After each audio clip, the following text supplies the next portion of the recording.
What if the beliefs you live by aren't truly yours? What if the shame in your bones, the fear in your voice, and the weight on your shoulders was passed to you like an heirloom, not in stories or traditions, but in silence, in glances, in patterns so familiar they felt like fate? You didn't choose this fear. You didn't ask for this scarcity, this guilt, this deep suspicion that you must earn your worth. But still, it shaped you, like the way a river shapes stone, not by force, but by repetition. This is the legacy of the unconscious lineage, the hidden inheritance of belief systems passed down like blood. Unspoken, unseen, but deeply, deeply lived. And the truth is, it is not your fault, but it is your opportunity. Because once you name what didn't begin with you, you can choose where it ends. You were born into more than a family. You were born into a system, a story already in motion. Before you spoke a word, you were shaped by echoes of those who came before and the burdens they never resolved. This is the inheritance no one names at birth, not eye color, not height, but fear, shame, silence. We don't just inherit trauma in events, we inherit it in expectations. Don't speak too loud. Keep the peace. Work harder. Don't ask for more than you need, not spoken once, but reinforced thousands of times in glances, in tension, in who was praised and who was ignored. These are not random lessons. They are unconscious survival strategies passed down through generations. Because somewhere along your bloodline, someone learned that silence was safety, that compliance was protection, that ambition was dangerous, that emotion was weakness. And so they adapted, and then they taught, not with cruelty, but with the urgency of survival. Jung spoke of the collective unconscious, the symbolic memory all humans share. But in families, we carry something even more specific, the ancestral unconscious, a vault of inherited beliefs, loyalties, and internal laws, signed before we could speak. And here's where it becomes invisible. You grow up believing these laws are just how life works. That you're too sensitive, that you're selfish for wanting space, that your job is to fix, to prove, to earn love rather than receive it. But what if these aren't your beliefs at all? What if you are living out someone else's emotional contract, one they didn't have the tools or time to break? If you self-abandon to keep harmony, if you flinch at your own joy, if you find success and then sabotage it, it's not because you're weak. It's because your nervous system is still serving an old authority, one written in the language of fear, one you never agreed to. This is where the work begins. Because you can't just think your way out of inherited pain. You must see it, name it, feel how deep it goes, and how long it's been carried, and then make a decision no one before you could, to end the repetition, to give back what was never yours, to stop protecting patterns that once protected others, but now cost you your life. This is not betrayal, it is liberation. You are not here to carry the silence forward. You are here to speak what they could not, to feel what they buried, to dream what they forgot. This is the inheritance you didn't choose, but it's also the one you can change. Right now. Children inherit more than eye color and family stories. They inherit meaning, unspoken, invisible, but felt like gravity. You don't need to know the details of your grandparents' traumas to feel them. You sense it in the rules that make no sense, in the tension that rises at certain names, in the way voices drop when certain memories surface. We don't talk about that. That's just how it is. Don't dig too deep. On the surface, these phrases sound ordinary, but they're not. They're psychic barbed wire, fences built around wounds too raw to name, a family's way of saying, this is as far as you're allowed to go. In Jungian terms, this is the family shadow, the collective truth a lineage refuses to face. The pain that gets exiled to protect the image, the secrets sealed to protect the survivors, the shame passed on like a family heirloom. And you, the sensitive one, the questioner, the cycle breaker, you don't just bump into these walls. You shake them. You hear the echo behind the silence. It's not because you're rebellious. It's because your nervous system, your soul, is coded for truth. And truth naturally collides with denial. This is why the black sheep so often becomes the truth teller. Not because they want conflict, but because their very healing makes the family's silence echo louder. Your growth becomes their discomfort. Your clarity exposes their confusion. And so begins the dissonance. Your soul reaching forward while your bloodline pulls back. You want to talk. They change the subject. You set boundaries. They accuse you of being selfish. You choose therapy. They call you dramatic. This isn't proof that you're wrong. It's proof that you've stepped outside the contract, the invisible agreement you never signed but were born into. Carry the pain. Protect the silence. Don't rock the boat. When you refuse that contract, the system trembles, because for the first time, someone is asking, what is ours to keep and what is ours to end? This is the threshold every cycle breaker stands on. Will you stay loyal to the pattern, or will you be loyal to the truth? And here's the paradox. Breaking the contract isn't just for you. It's for everyone who came before you, and everyone who will come after. Because when you face what they couldn't, you don't just heal yourself. You heal the story. This is the hidden work of ancestry. This is the unseen contract being rewritten through you. We used to think trauma ended with the person who survived it. That once a war was over, a famine ended, or a heartbreak passed, the body would simply reset. But science now confirms what the soul always knew. Trauma can be inherited. If this content is making sense to you, click the subscribe button and subscribe to the channel. Thank you for your support. The field of epigenetics has shown that chronic stress, fear, abandonment, even events like genocide or displacement can leave chemical marks on genes. These marks don't change the genes themselves, but they influence how those genes express, altering everything from how your nervous system responds to stress to how likely you are to feel safe in connection. In other words, you can inherit fear you've never felt, shame you didn't earn, silence that isn't yours. Carl Jung understood this truth long before DNA was mapped. He wrote, "The greatest burden a child must bear is the unlived life of the parent." It's not just the pain they endured, it's the dream they gave up, the joy they silenced, the truth they buried to survive. That's what you carry. And here's the paradox.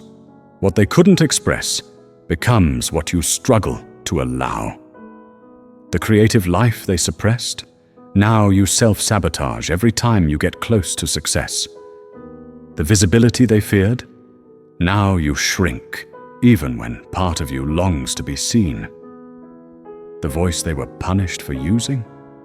Now you second-guess your truth, over-explain, over-apologize, stay small. These are not personality quirks. They are ancestral imprints. You were not born with a blank slate. You were born inside a story that began long before you, and that story, left unexamined, becomes a script. A script that says, don't reach too far. Don't shine too bright. Don't feel too much. But here's the truth. You're not here to relive their limitations. You are here to remember what they forgot, to feel what they numbed, to speak what they silenced, to become what they never had the chance to be. This is why your resistance to joy isn't a flaw, it's a survival inheritance. This is why freedom feels unsafe. Not because you're broken, but because somewhere in your lineage, freedom had a cost. But the presence of inherited trauma does not mean you are doomed to repeat it. In fact, it means you are uniquely positioned to transform it. You are not the wound. You are the turning point. The moment the story meets someone brave enough to feel what others could not. And this is the quiet revolution, when you choose joy, safety, visibility, not in defiance of your ancestry, but on behalf of it. You don't just change your life, you change the future. Because healed patterns are no longer passed on, and trauma that's met with compassion doesn't echo. Breaking a generational cycle doesn't start with anger. It starts with awareness and a quiet, trembling decision. It ends with me. But let's be clear, this work is not about blame, it's about boundaries. It's not about shaming those who came before you. It's about refusing to carry what was never yours to begin with. Because trauma runs in families until someone is brave enough to feel it, name it, and not pass it on.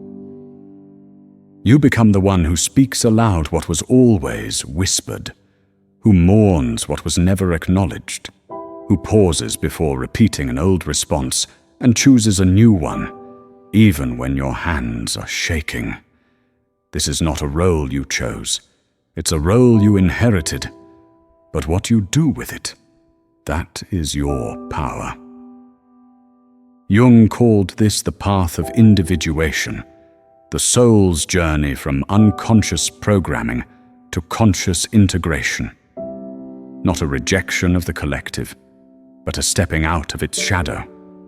It is a departure from inherited roles, the martyr, the caretaker, the peacekeeper, the silent one.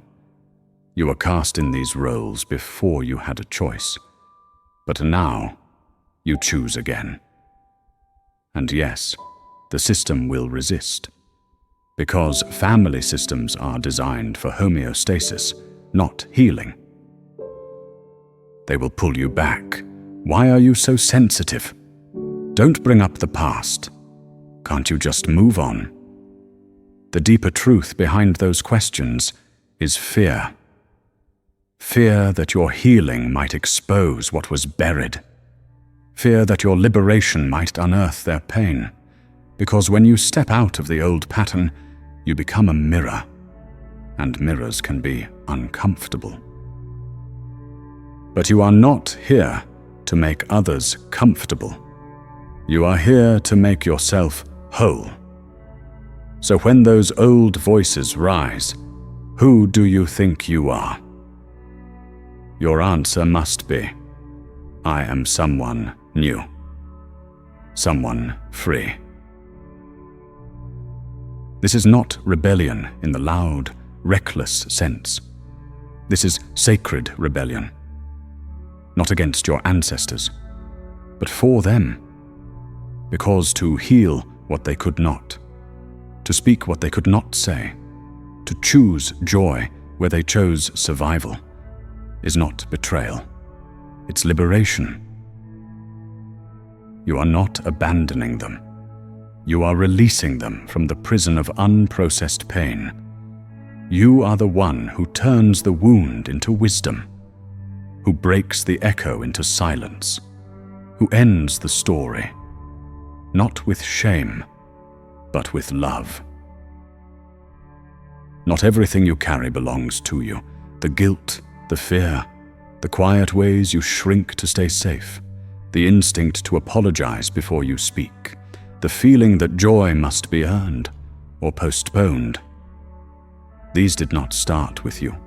They were passed down, quietly, unconsciously, handed from wounded hand to wounded hand, not as punishment, but as protection. Because your ancestors survived things they didn't have the tools to heal. But now you do. Jung said, "One does not become enlightened by imagining figures of light, but by making the darkness conscious." And this is what you are doing. You are standing at the edge of a lineage. Not to judge it, but to end its suffering. This work is not loud. It often looks like a whisper, a pause, a single moment where you choose truth instead of silence, a moment when you feel the thing instead of fleeing it, when you speak the thing instead of swallowing it. This is ancestral healing. It doesn't always involve rituals or fire or ceremony. Sometimes it looks like crying in your car instead of holding it together like they did. Sometimes it's letting yourself rest because they never got to. Sometimes it's saying no without guilt because they never could. You don't heal the past by reenacting it. You heal it by responding differently in the present. And that means handing back what was never yours, not with blame, but with grace. You say, not to the person, but to the pattern, "I honor your pain. I see why you clung to this, but I choose differently. I carry your story, but I will not carry your suffering." This is not rejection. It is release. You are not exiling your ancestors. You are inviting them to be free. Because transformation is the new inheritance. You are building a different future by choosing a different response. The real legacy is not the wound. It's the wisdom that comes when the wound is finally felt and seen and named. Bloodlines continue through biology, but soul lines, they continue through consciousness, through presence, through the moment when you choose to become a turning point. You were never meant to carry it all. You were meant to transmute it, to turn pain into perspective, fear into clarity, survival into sacred choice. You are not a vessel for the past. You are a portal for what comes next. You are the bridge between what was and what can be. A living threshold where pain ends and possibility begins. Not to carry the weight forward, but to lay it down. To let the river of suffering run its course and finally spill out into the sea. You are not the story. You are the storyteller now. The author who places a period where generations only left commas. You are the turning point they never reached. The prayer they whispered but never saw answered. The dream that outlived the wound. Write this in the comments so it anchors inside you.